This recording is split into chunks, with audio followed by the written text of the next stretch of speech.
Creemos que hay un acuerdo aquí que realmente beneficiaría a los iraníes. Los medios de comunicación de Teherán informan sobre los esfuerzos de Teherán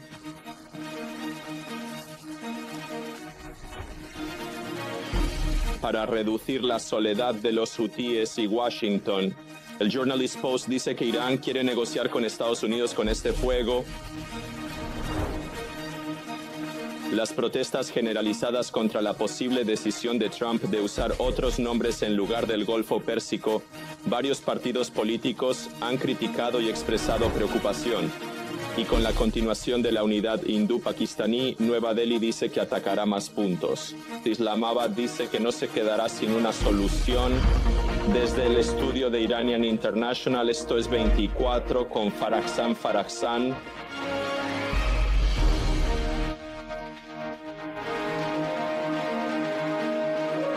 Hola a todos los espectadores iraníes y a los espectadores de Iranian International.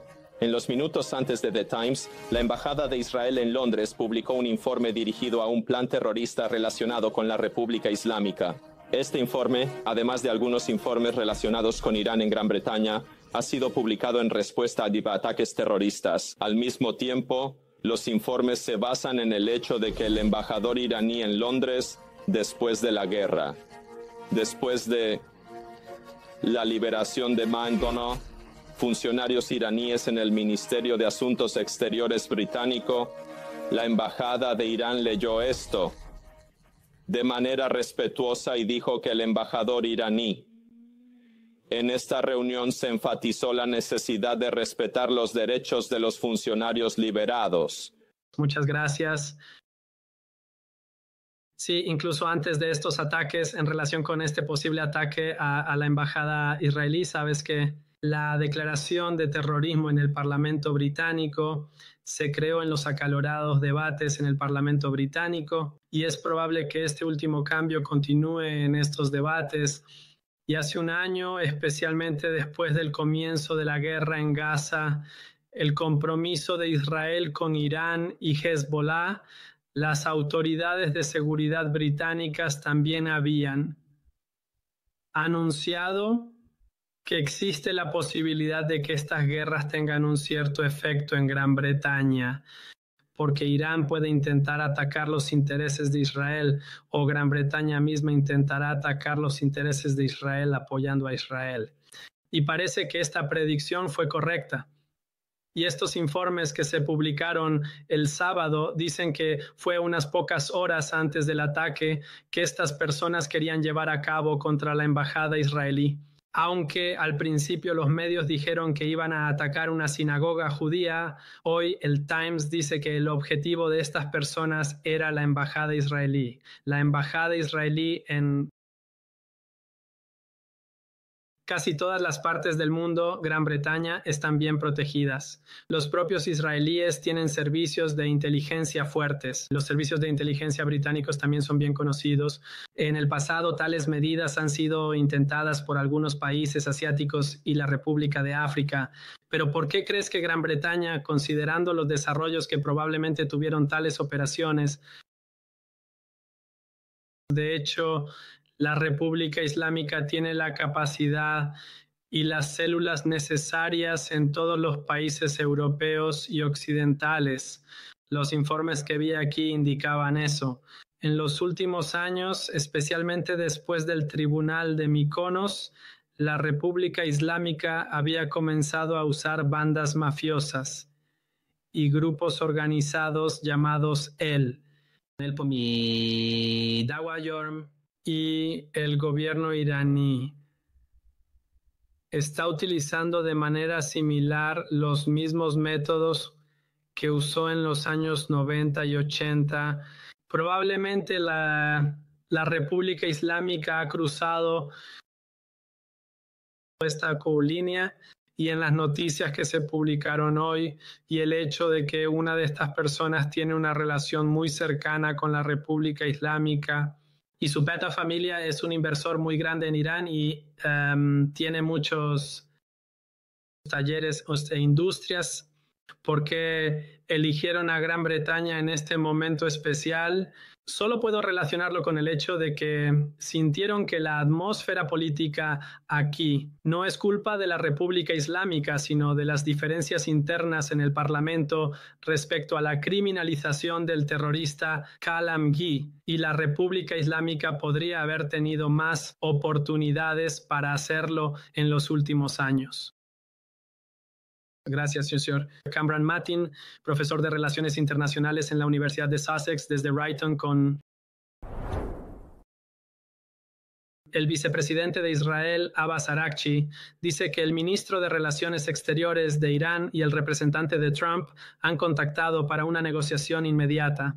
Según el informe, el caso ocurrió tras la desesperanza de Teherán de mediar y sin éxito en negociaciones inmediatas, el mediador noruego es la opción principal. En Matrai, J.D. Vance, quien es el presidente de Donald Trump, sentado en Washington, dijo que Estados Unidos está buscando un acuerdo con Irán que eliminará por completo la posibilidad de que Teherán tenga armas nucleares. Nadie en este momento tiene un programa nuclear no gubernamental que pueda producir completamente uranio para minería a más del 90%, lo que significa que necesita una cierta cantidad para producir materiales farmacéuticos y químicos. Nuestra sugerencia es muy simple. No tenemos problema en producir energía nuclear, pero no puedes tener un programa nuclear que pueda crear armas nucleares. Esa es nuestra línea roja. Samira Yaraey se ha unido a nosotros desde la Casa Blanca. Samira, la parte estadounidense decía que buscaba negociaciones directas. Era la parte iraní la que decía que estas negociaciones eran con intermediarios. ¿Qué tan probable es ahora que las negociaciones sean directas? ¿Y qué tan serio es Noruega? Fardad, INET ha publicado este informe citando a fuentes informadas que afirman que el señor Araghchi se ha puesto en contacto con el señor Witkoff y están algo descontentos con los omaníes. Esto se debe a que la velocidad que ellos desean o la calidad que los iraníes esperan no se está logrando en estas negociaciones.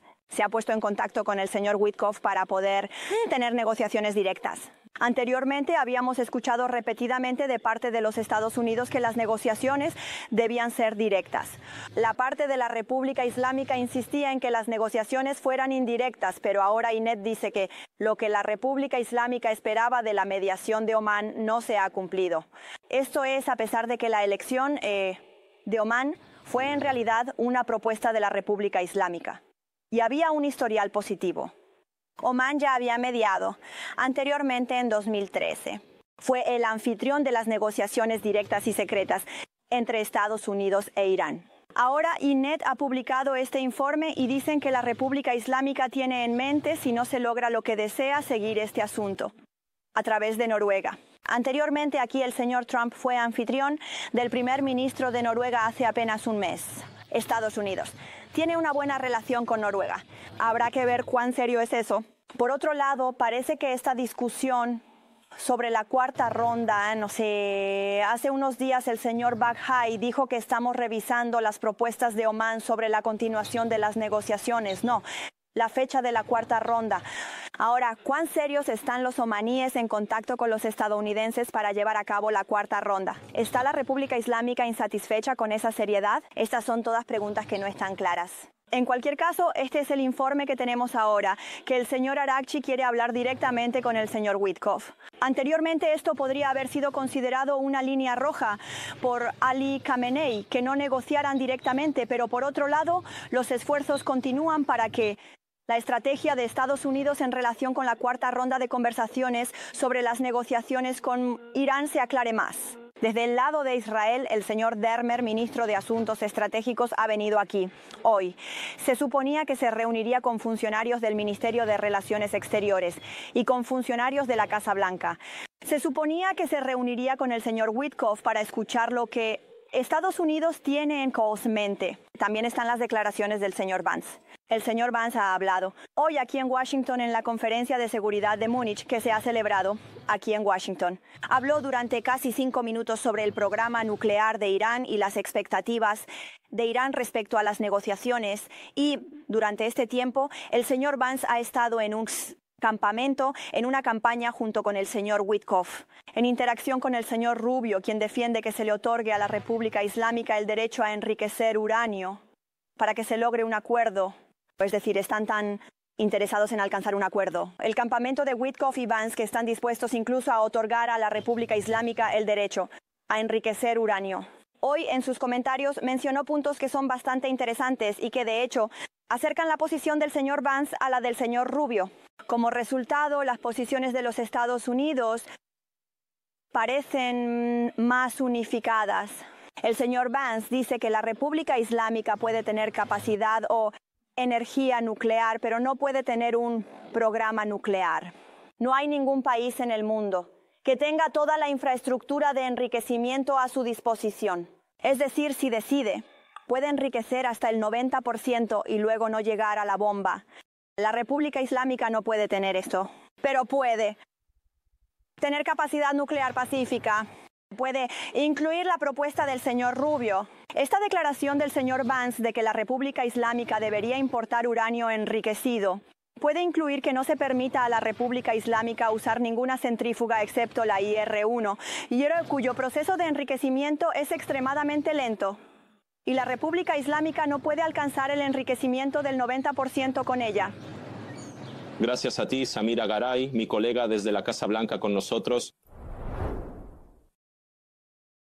Aram Hessami, profesor de Ciencias Políticas en el Montgomery College de Maryland, y Farouk Kanani, analista político e investigador de Sociología de Frankfurt, está con nosotros. Señora Kanani, si realmente es como lo está informando Binet, ¿cree que las negociaciones, ya sean directas o más directas de lo que son ahora, podrían ofrecer una solución para que las partes iraní y estadounidense lleguen a un acuerdo? Parece que la República Islámica se encuentra en una situación de mucha confianza en sí misma. La situación en la que se encuentra atrapada la República Islámica es, por un lado, si observas el juego, prácticamente un juego de zanahoria y garrote. Es decir, en un camino de zigzag, sea verbal, al menos ves que los políticos estadounidenses están en constante movimiento. Por un lado, prometen un mercado libre, la promesa de que si la República Islámica deja de avanzar hacia la bomba atómica, y el enriquecimiento en esa etapa probablemente levantarán las sanciones de los mercados iraníes y se abrirán nuevas relaciones económicas para Irán. Por otro lado, sin embargo, amenazan con que no solo el tema nuclear debe cerrarse por completo, sino que la República Islámica también debe despedirse y abandonar para siempre los misiles de largo alcance y el apoyo a los hutíes. De hecho, la situación que estás viendo es que no ha habido una promesa verbal homogénea en la política de Estados Unidos hasta ahora. Y eso es lo que realmente puede ser lo que está haciendo feliz a la República Islámica, porque puede maniobrar sobre cualquiera de estos temas que le convengan y siente que tal vez de esta manera pueda ganar tiempo, algo que es muy importante para él. Por otro lado, Estados Unidos, dado que está desempeñando un papel de mediador en cualquier guerra que esté ocurriendo en alguna parte del mundo, desde Ucrania y Rusia hasta ahora que está en un conflicto directo con los hutíes. De hecho, de alguna manera espera poder gestionar esta crisis, no por tener una buena voluntad especial. Parece más que la gestión de la situación es lo que le importa. La situación con respecto a la República Islámica parece exactamente de la misma manera. Por lo tanto, lo que parece es que creo que la mayoría de lo que debemos reconocer en cuanto a los debates está ocurriendo detrás de las cortinas. El por qué políticos como Marco Rubio no tienen los mismos discursos que el señor Wentz y cada uno plantea discursos separados en sus expectativas de los debates con la República Islámica, personalmente. Aún no lo entiendo. Pero bueno, así es la política. En política, casi podemos decir con certeza, que no vemos una honestidad absoluta. Vemos una parte de la historia, como se dice, vemos la superficie del agua y lo que sucede debajo de estas conversaciones. Y lo que realmente hace que esta política de zanahoria y palo, incluso entre el propio discurso de los estadounidenses hacia la República Islámica, no sea una política pura y homogénea, aún no me queda claro. Pero creo que si debemos identificar a un culpable en este asunto, deberíamos considerar al propio señor Trump como responsable, ya que parece que en este ámbito solo quiere dejar una huella duradera de sí mismo. De hecho, una especie de negociación política. Si recuerdan cómo se burlaba de la forma en que se hablaba del acuerdo nuclear, ridiculizando a quienes lo firmaron, refiriéndose a los líderes estadounidenses de ese momento. Pero ahora parece que él mismo estaría satisfecho incluso con algo similar. De hecho, podría parecer que el problema principal de Trump era por qué. No fui yo quien firmó ese acuerdo. algo que ahora se está expresando de manera diferente a cómo se manifestó en ese momento. Pero todo esto, de todos modos, son conjeturas sobre Trump. Hasta ahora, de ninguna manera hemos podido hacer una predicción correcta que, considerando la perspectiva sobre la personalidad generalmente multifacética de esta persona, al menos en política, podamos decir que llegamos a una conclusión definitiva y correcta. Señor Hassami, ¿cómo ve las palabras de J.D. Vance? Porque él también está repitiendo ahora que un programa de enriquecimiento que supuestamente termine en nuclear no es aceptable, pero parece que todavía hay un grado de ambigüedad en sus palabras. Dice que no pueden aceptar ese tipo de enriquecimiento que podría, supuestamente, terminar en nuclear. Por ejemplo, ¿aceptarán el 3.67? ¿De dónde viene esta ambigüedad? ¿Por qué la parte estadounidense aún no da una respuesta clara, firme y específica?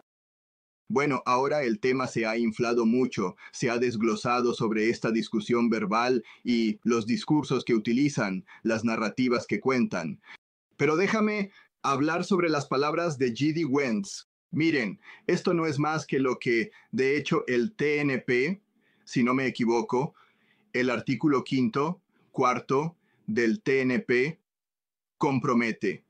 Es decir, esta misma declaración, específicamente, hace una distinción sobre el acceso a las armas nucleares entre el uso pacífico y las armas nucleares. Lo que J.D. Vance está diciendo en realidad es lo mismo que cualquier persona que se ha comprometido con el Tratado de No Proliferación tiene el derecho de usarlo para fines pacíficos o para consumo interno.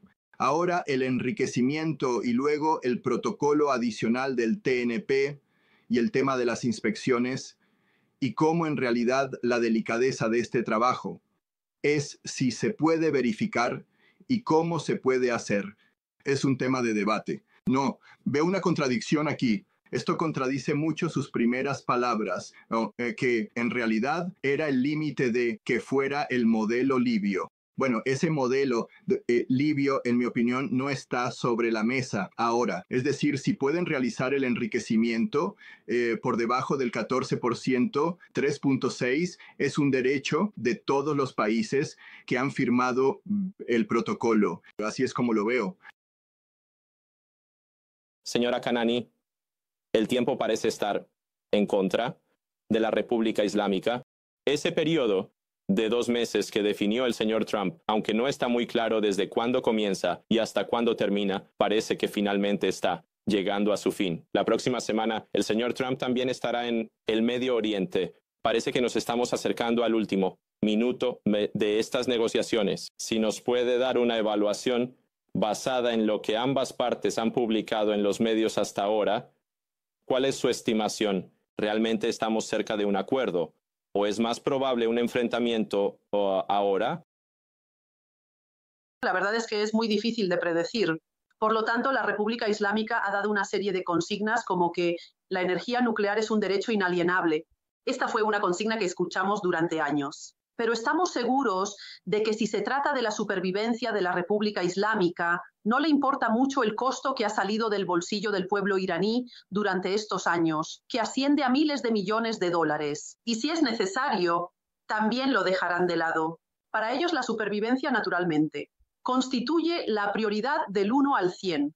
Por otro lado, debemos considerar que los únicos actores en las negociaciones no son Irán o Estados Unidos. Tenemos varios otros actores importantes aquí también. Desde Rusia, que es cierto que originalmente ha sido uno de los socios técnicos, y de las instalaciones nucleares de Irán. Ha brindado una de las ayudas más importantes, incluso para la explotación, hasta llegar a la fase de operación. Pero en la práctica, un Irán nuclear no le beneficiará en nada. Y si se mantiene firme, ciertamente, Menpayu política dejará de apoyar a Irán en este asunto, abandonando a la República Islámica. Por otro lado, no debemos subestimar el impacto de Israel. Si recordamos, al principio de la conversación mencioné el modelo de Libia. Señor doctor, si recordamos cuando se habló de los misiles de largo alcance, sabemos que esta discusión no solo trata sobre la inseguridad regional, sino que también es un tema de Israel que ha estado sobre la mesa en estas negociaciones. Los misiles de largo alcance son una opción que adquiere valor e importancia en las negociaciones. Ahora Israel ha declarado, y lo repite varias veces, lo ves en sus medios de comunicación. Incluso en las declaraciones de sus funcionarios dicen que si las negociaciones llevan a un acuerdo que pueda permitir que Irán siga siendo nuclear o no reduzca su maldad en la región, actuará de manera independiente. Por supuesto, hay que tener en cuenta que Israel actualmente, como se dice, tiene muchas complicaciones políticas y militares, lo que quizás a veces haga que la República Islámica mire con escepticismo esta afirmación. Sin embargo, sabemos que sigue siendo una opción muy fuerte y sólida, porque parece que el juego que comenzó en el tema de Israel, especialmente después del 7 de octubre, no es un juego que quiera terminar a medias. Y esta vez Israel tiene una actitud de querer concluirlo completamente, que los lobbies de Israel en el tema de la Casa Blanca en realidad actúan de manera tan efectiva y fuerte en esta cuestión, y que los lobbies de la República Islámica, considerando este enfoque relativamente no efectivo que han tenido hasta ahora, veo esta diferencia de discurso desde allí. ¿Cómo pueden, de hecho, inclinar las opciones sobre la mesa de Estados Unidos y la República Islámica a favor de una de las dos partes? Eso es realmente algo que deberíamos esperar que en el cuarto periodo nos proporcione más información. Actualmente no tengo una predicción absoluta, pero no parece que la situación de los derechos humanos en Irán sea realmente importante para Estados Unidos, o incluso cuestiones aparte del debate sobre la nuclearización. Y eso no solo desde el punto de vista de la energía nuclear. Parece que lo que realmente le importa es la bomba nuclear. Sí, pues eso es lo que actualmente es importante. Por lo tanto, creo que Estados Unidos no ha desempeñado el papel que debería haber jugado en este juego, considerando que ellos mismos han declarado en sus medios de comunicación críticas severas hacia la primera y segunda ronda de negociaciones, el papel que se esperaba de ellos para presionar a la República Islámica. No se ha cumplido hasta ahora. No sé si en la cuarta ronda vendrán a la mesa con las manos llenas o no. Señor Hassami, naturalmente la diplomacia no es un juego de todo o nada. En medio de esto pueden dar algunas concesiones y recibir otras. ¿Cuánto cree que los israelíes, que parecen ser grandes críticos del programa nuclear y de misiles de Irán en el Medio Oriente, podrían estar dispuestos a aceptar algo como un acuerdo nuclear un poco más estricto, donde Irán incluso podría enriquecer al 3.67%, pero los estadounidenses tendrían más supervisión y no necesariamente habría un acuerdo específico sobre su programa de misiles? ¿Cree que esto es algo que los israelíes aceptarían, considerando que el señor Trump podría ofrecerles otras concesiones? Por ejemplo, tal vez la normalización de relaciones con Arabia Saudita y algunos otros países árabes, más armas, sistemas de defensa. ¿Cree que este paquete en su conjunto podría satisfacer a Israel? Sí, ese es un punto muy interesante. Y creo que aquí es donde radica la clave, y algunas de estas cuestiones que enfrenta ahora el gobierno del señor Trump se justifican, en el sentido de que aborda el ángulo que los neoconservadores, que de hecho estaban en el gobierno de Trump, resuelven con el asunto, por ejemplo, de Marco Rubio o John Bolton, en el sentido de que los neoconservadores eran más partidarios de un ataque militar y de colaborar con Israel para eliminar el programa de armas nucleares de Irán, mientras que Trump mismo y los asesores y consejeros que están cerca de los republicanos MAGA creen que en este momento, y con las declaraciones que Trump está haciendo sobre los asuntos mundiales y abrir un nuevo frente de guerra y atacar las armas nucleares de Irán, empeoraría la situación y la complicaría más. Por lo tanto, veo muy probable que esos cambios sean para, de hecho, considerar la segunda opción y satisfacer a Israel y dar tiempo para que se realice este acuerdo y luego ver si se fragmenta para poner otras opciones sobre la mesa. Gracias a ambos, Arameh Assami, profesora de Ciencias Políticas en el Montgomery College de Maryland, y Forough Kanani, analista política e investigadora de sociología desde Frankfurt. The New York Times dice que Irán forzó a los hutíes a un alto el fuego con Estados Unidos para negociaciones nucleares. 2 funcionarios iraníes del Cuerpo de la Guardia Revolucionaria dijeron al New York Times que la República Islámica ha convencido a los hutíes de detener sus ataques a los barcos estadounidenses. Al mismo tiempo, el portavoz del Ministerio de Relaciones Exteriores de Irán ha dado la bienvenida a la detención de los ataques de Estados Unidos contra los hutíes y ha agradecido los esfuerzos del gobierno de Omán en este asunto. Al mismo tiempo, Israel dice que su conflicto con los hutíes de Yemen continúa y, según el Canal 12 de este país, hace unas horas, interceptaron con éxito otro misil lanzado por los hutíes antes de que ingresara al espacio aéreo israelí. Un funcionario hutí dijo a Reuters que el reciente acuerdo de alto el fuego de ninguna manera incluye a Israel. Según este funcionario hutí, mientras Estados Unidos realmente se comprometa a detener los ataques, ellos tampoco atacarán. Nuestro corresponsal Arash Alaei se ha unido a nosotros desde el Congreso de Estados Unidos. Arash, la situación es surrealista. No es que Estados Unidos tenga realmente un acuerdo de alto el fuego con los hutíes, pero los hutíes siguen atacando a Israel. Bueno, voy a abordar esto. No tenemos mucho tiempo para los análisis que hay en Estados Unidos. Aquellos que están en contra del señor Trump y sus críticos, como la revista Atlantic, dicen que esto es una señal de la política de América primero que el señor Trump promueve. Y dicen que si quieren ver lo que el señor Trump hará en el resto del mundo, miren este acuerdo con los hutíes. El señor Trump primero dijo que quería ir allí para establecer la seguridad de la navegación internacional, detener los ataques de los hutíes a la navegación internacional. Ahora fue allí y bombardeó. Dice que los hutíes ya no solo disparan a los barcos estadounidenses y se están retirando de la región. Y de hecho la revista Atlantic dice que el señor Trump no terminó esta guerra, solo sacó a Estados Unidos de ella. Ahora también. Esperaremos y veremos si los hutíes cumplen con la promesa que han hecho. No solo dijeron que no deberían atacar a los barcos militares estadounidenses. El señor Trump dice que no deberían atacar a ningún barco estadounidense. ¿Y cuánto tiempo se mantendrá esto? Eso es otra historia. Además, esto ha sucedido tan rápido que algunos medios estadounidenses dicen que Benjamín Netanyahu no estaba al tanto. Y él mismo se sorprendió repentinamente por esta historia. Aquellos que son partidarios del señor Trump, como el New York Post, han escrito artículos. Dicen que este es el resultado y fruto de, en realidad, esa política que el señor Trump llama paz a través de la fuerza. Dicen que exactamente la misma historia ocurrió con las negociaciones con la República Islámica. El señor Trump amenazó. Primero Jamenei dijo que no y comenzó a adoptar una postura negativa en este asunto. Los propios asesores de Jamenei le dijeron que si decía que no, nos arruinaríamos. Jamenei también dijo que sí y por lo tanto entraron en negociaciones. Ahora dicen que lo mismo ha sucedido con los hutíes. Al principio los hutíes resistieron. Las bombas estadounidenses cayeron, los bombardeaban a diario. Luego dijeron que sí. Ahora esta historia que dice el New York Post acercará al señor Trump a un acuerdo con la República Islámica, porque aumenta la presión sobre la República Islámica, quita el peso de la guerra de los hutíes y de la región del Mar Rojo, y le permite a Trump implementar ahora otros planes contra la República Islámica. Gracias a ti, Arash Alaei, nuestro reportero desde el Congreso de Estados Unidos. Hassan Hashemian, analista del mundo árabe desde Washington con nosotros. Señor Hashemian, Estados Unidos e Israel son aliados, antiguos y estratégicos en la región de Medio Oriente.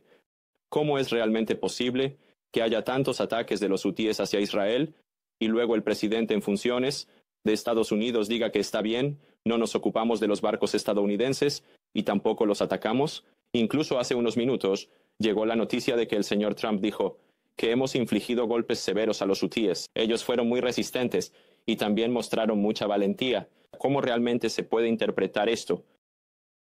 Bueno, esto se remonta a cuán efectivas son realmente las ofensivas de los hutíes contra Israel. Sabemos que hace más de un año que los barcos israelíes no pasan por Bab el Mandeb y que los hutíes dicen que atacamos barcos israelíes. pero no atacamos barcos estadounidenses. Es un poco sin sentido porque no hay barcos israelíes allí para que ellos ataquen. También los misiles que se lanzan hacia Israel, excepto el misil que impactó en el aeropuerto Ben Gurión, los demás misiles tampoco tienen efecto y solo sirven para la propaganda de la República Islámica. Y los hutíes, pero en realidad los hutíes no pueden atacar un barco israelí en la región, en las aguas del Mar Rojo, porque no hay barcos allí, ni realmente pueden dar un golpe importante a Israel con sus misiles. Por lo tanto, el señor Trump sabe que puede ignorar esto, pero a cambio ha obtenido concesiones muy grandes de la República Islámica. Solo considere que los hutíes, cuando entraron en la ecuación del Mar Rojo, afirmaron que continuarían con esto hasta que la guerra de Gaza terminara. Pero ahora la guerra de Gaza no ha terminado y se han visto obligados a rendirse ante el señor Trump. Además, los ataques del señor Trump a los hutíes eliminaron a unos 600 de sus comandantes intermedios, lo cual fue un golpe muy importante para ellos. La situación que se les presentó fue casi similar al vacío que se formó para Bashar al-Assad después de la desintegración de las fuerzas de Hezbollah. Es cierto que ahora el gobierno actual de Yemen, es decir, el gobierno legítimo de Yemen, es un gobierno desorganizado y de hecho recientemente su primer ministro ha sido cambiado y no puede atacar a los hutíes y cambiar la situación. Pero es posible que surja otro grupo, como el grupo que Ahmed al-Shabir formó contra Bashar al-Assad y derroquen a los hutíes. Por lo tanto, les convenía involucrarse en este asunto. Y es interesante que estas conversaciones ocurrieron al mismo tiempo que la primera ronda de conversaciones de la República Islámica con el señor Witkoff en Omán. Es decir, Mohammed Abdul Salam, el portavoz de los hutíes, había ido allí al mismo tiempo que las conversaciones entre Witkoff y Arakchi en Omán. Al mismo tiempo, Witkoff Kanisai había negociado con el señor Mohammed Abdul Salam, el portavoz de los hutíes, y esta negociación fue sobre detener los ataques de los hutíes. Desde el 28 de abril pasado, los hutíes detuvieron sus ataques contra los barcos estadounidenses y después de una semana u 8 días, el señor Trump anunció que ya no atacarían y que nosotros tampoco los atacaríamos. Gracias a usted, Hassan Hashemian, analista del mundo árabe desde Washington, con nosotros. Lo repito una vez más. Hace unos momentos, Donald Trump, el presidente de Estados Unidos, dijo sobre los hutíes que les hemos infligido golpes severos. Ellos fueron muy resistentes y mostraron mucha valentía. El uso de la palabra valentía en estos últimos minutos también ha generado muchas reacciones en las redes sociales. Tras las amplias reacciones a la noticia de la posible decisión del presidente de Estados Unidos de cambiar el nombre del Golfo Pérsico, Donald Trump dijo hace unos minutos que no quiere herir los sentimientos de nadie con esta decisión. Él dijo que ni siquiera sabe que alguien se molestaría por este asunto. Sin embargo, en respuesta a esta noticia, el ministro de Relaciones Exteriores de Irán había condenado esta posible decisión de Donald Trump. La agencia Associated Press y CNN habían informado que Trump planea usar la expresión Golfo Arábigo durante su viaje a Riad la próxima semana. El señor Arakchi en la red X calificó esta acción como hostil y con motivaciones políticas. Funcionarios y figuras conocidas iraníes, incluidos Toumak Salehi, Hamed Esmailion y Mohammad Javad Zarif, también reaccionaron a este informe y criticaron esta posible decisión. Shahram Khaldi, investigador de historia de Medio Oriente y relaciones internacionales desde Ontario, está con nosotros. Señor Khaldi, algunos de estos nombres que mencioné normalmente no los ves juntos en una noticia. Quizás es uno de esos casos muy raros en los que los iraníes de todos los espectros políticos, incluso las figuras de la República Islámica, están de acuerdo en que el nombre de esta vía fluvial histórica es el Golfo Pérsico. ¿Por qué cree usted que en este momento tan crítico el señor Trump ha dicho que aún no ha tomado una decisión definitiva, pero que ha considerado siquiera este tema? Les envío un saludo, señor, y a todos los espectadores de Irán International. Permítanme decirles que el presidente Trump desafortunadamente para nosotros los iraníes que hemos estado viviendo bajo el dominio de la República Islámica durante más de 40 años. Tanto dentro de Irán como fuera de Irán, utiliza cualquier táctica para confundir psicológicamente a la otra parte y obtener concesiones. Y esto tampoco debe olvidarse. Arabia Saudita y los Emiratos Árabes Unidos, cada uno de ellos ha prometido que al menos y ahora... Me disculpo con usted en 15 segundos. Señor Caldi, me disculpo con usted por un momento, porque tenemos una transmisión en vivo desde el Vaticano. Justo ahora, humo negro se elevó cerca de la Plaza de San Pedro y se puede ver a los seguidores de la Iglesia Católica en esta plaza, esperando que se anuncie al nuevo Papa. La aparición de humo negro indica que los obispos presentes en el Vaticano aún no han podido llegar a una decisión final para elegir al próximo Papa. Están viendo imágenes en vivo desde el Vaticano y el humo negro, con la salida de humo blanco en las próximas horas o días.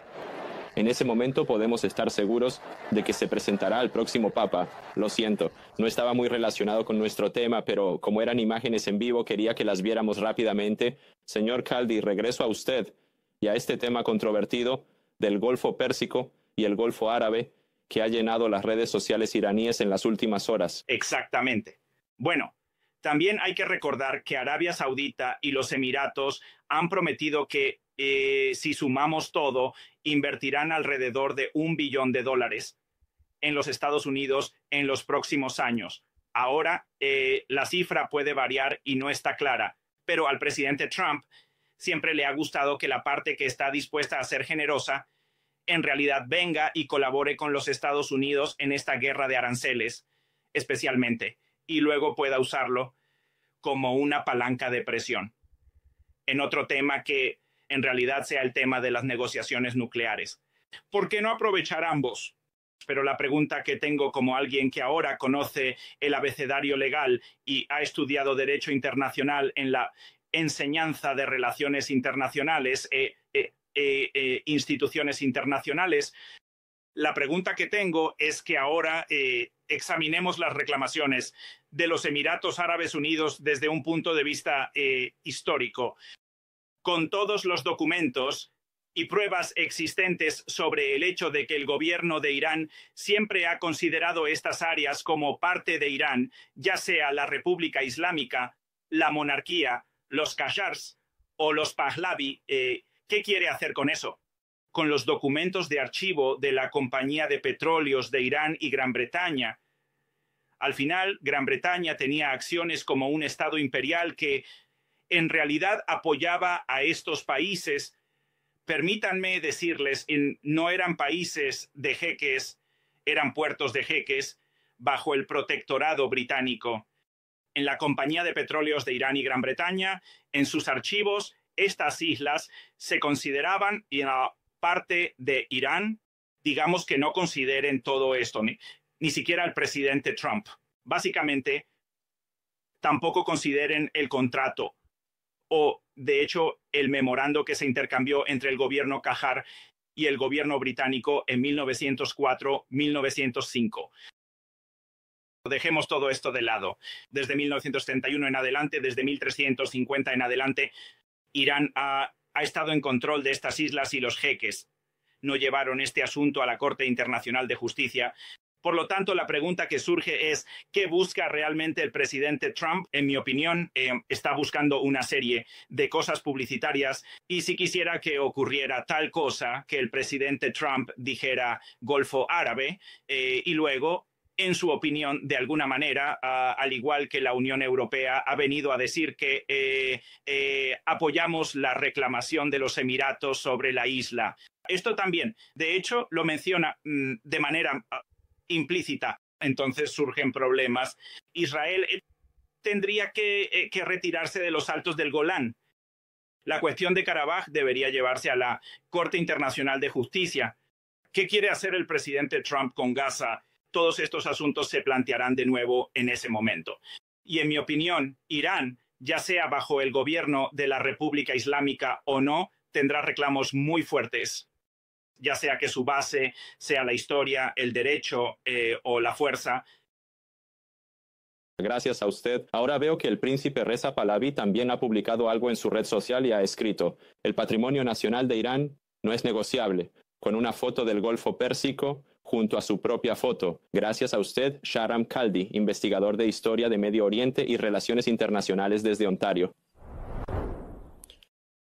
Con el aumento de la tensión entre India y Pakistán después del ataque mortal a turistas en Cachemira, las autoridades indias dijeron que atacaron 9 puntos, algunos de los cuales estaban relacionados con el ataque de militantes islamistas a turistas indios el mes pasado. Pakistán calificó este ataque como un acto de guerra evidente y amenazó con responder a estos ataques. Pakistán dice que ninguno de estos puntos atacados era una posición de militantes. Según India, en el tiroteo cruzado con las fuerzas pakistaníes en Cachemira, 10 personas murieron y 48 resultaron heridas. El secretario general de las Naciones Unidas ha dicho que el mundo no puede soportar un enfrentamiento militar entre India y Pakistán. Meghan Shahidi, investigador del think tank de pensamiento político de la Universidad de Cambridge, se ha unido a nosotros. Señor Shahidi, muchos en el mundo están preocupados ahora de que 2 potencias nucleares hayan entrado en un conflicto militar y que en cualquier momento esta tensión pueda aumentar. Cuéntenos un poco sobre sus raíces y qué tan legítimas cree que son estas preocupaciones de que esta tensión militar pueda culminar en una guerra total entre estas 2 potencias nucleares. Este asunto, por supuesto, tiene una larga historia y uno de los eventos más recientes se remonta al año 2019, cuando ocurrió un ataque suicida precisamente en Cachemira, que resultó en la muerte de 40 soldados indios. India, en respuesta, según lo que ellos mismos declararon, atacó los refugios de grupos terroristas en territorio pakistaní y siempre acusa a Pakistán de apoyar a grupos terroristas como Lashkar-e-Taiba o Jaish-e-Mohammed, pero estas tensiones tienen una historia mucho más larga. De hecho, su origen se remonta a cuando Gran Bretaña, como colonizador de India, se retira de India y en ese momento India se divide en 2 países. En el año 1947, es decir, hace 78 años. Una parte se convierte en India y otra parte en Pakistán. Y en ese momento el gobernante de Cachemira, que era hindú, aunque la mayoría de la población de Cachemira era musulmana, decide unirse a India justo en la frontera entre India y Pakistán. Y esta fue la primera guerra entre India y Pakistán, que fue una guerra muy grande. 1 millón de personas murieron y millones más fueron desplazadas. Después de eso parece que ocurrieron eventos significativos entre estos 2 países. Ambos se convirtieron en potencias nucleares y realizaron muchas pruebas nucleares en la década de los 90. Además, en 1999 tuvieron otro conflicto llamado el conflicto de Kargil, donde las fuerzas pakistaníes invadieron territorio indio. Pero India lanzó un contraataque y las fuerzas pakistaníes se retiraron. Pero el punto que, en mi opinión, ha hecho que estas tensiones aumenten en las últimas décadas es también la expansión de un nacionalismo hindú en India, cuyo lema principal ha sido que India es para los hindúes y se centra mucho en la historia de India, los mitos indios y la revitalización de símbolos culturales y religiosos hindúes. Un proceso así era contrario a lo que India tenía hace 78 años, con personas como Gandhi, y en esa época, cuando India se independizó, que tenía un enfoque secular. Por ejemplo, lo vemos hoy en día con este nacionalismo hindú, y por otro lado, en Pakistán también, desde la década de 1980, especialmente después de la presidencia del general Ziaul Haq, hemos visto un auge del islamismo y en ese momento la Sharia se introdujo como leyes civiles en el país y se establecieron madrasas y parece que ambos países están avanzando en 2 caminos completamente opuestos entre sí y con el secularismo que tenían hace 70 u 80 años. pero creo que con la diferencia de que Pakistán tiene una mayoría de población musulmana clara, mientras que India tiene diversas etnias y religiones. Por ejemplo, en la región de Cachemira, la mayoría de la población es musulmana. Ahora, una de las acusaciones que se hacen contra el gobierno de India, especialmente por parte de los pakistaníes, es que, como usted dice, no solo existe el nacionalismo hindú, sino que también hay grados de lo que se afirma como islamofobia e incluso están intentando cambiar la composición demográfica en la región de Cachemira. Exactamente. El evento que hizo que la situación en Cachemira se volviera un poco más sensible desde 2019 fue que el gobierno de India eliminó un artículo en la Constitución llamado el artículo 370 que reconocía la autonomía de Cachemira. Y bajo este nacionalismo indio, que es el nacionalismo hindú que mencioné, se revocó la autonomía de Cachemira, lo cual fue en contra y causó un descontento severo porque muchos creían que esto se hizo sin el consentimiento del pueblo, sin consultar. Y esto provocó que de alguna manera esta región experimentara muchas más tensiones y aquí reacciones por parte de grupos extremistas, como el grupo TRF o Frente de Resistencia, que es un grupo paramilitar que en realidad tiene una de sus raíces más antiguas en Lashkar-e-Taiba, que es un grupo islamista, y de alguna manera también se les conoce con la etiqueta de Grupo Proxy de Pakistán. Gracias a usted, Migran Shahidi, investigador de pensamiento político de la Universidad de Cambridge. Y gracias a ustedes por ser espectadores del programa 24. Permítanme terminar el programa con imágenes en vivo desde el Vaticano, donde, como probablemente vieron durante el programa, hace unos minutos se elevó humo negro, lo que indica que los cardenales no han llegado a una decisión final para elegir al nuevo Papa. Es probable que en los próximos días se tome esta decisión final y se presente al próximo Papa. Están viendo imágenes en vivo desde el Vaticano, donde muchos católicos han acudido tras la muerte del Papa Francisco. Terminamos el programa con estas imágenes.